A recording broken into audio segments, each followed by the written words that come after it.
কন্যা সন্তান প্রসব করার অপরাধে আসামের যে মেয়েটাকে পুড়িয়ে মারা হয়েছিল, আজ তার মৃত্যুবার্ষিকী। যে কবি সেদিন তার ৯৯তম কবিতাটি মেয়েটাকে উৎসর্গ করেছিলেন, তিনি এখন তার প্রিয় পাঠিকার অনুরোধে লিখছেন বসন্ত গোলাপ।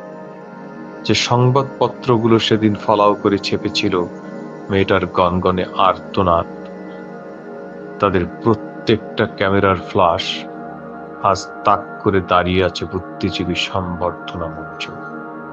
যে অধ্যাপক তার অনুগত ছাত্রদের বলেছিলেন আগুন জ্বালো, তিনি তার সদ্য বিবাহিত দ্বিতীয় স্ত্রীকে নিয়ে এইমাত্র চলে গেলেন স্বাচ্ছন্দ্য মধুচন্দ্রিমা যাপনে।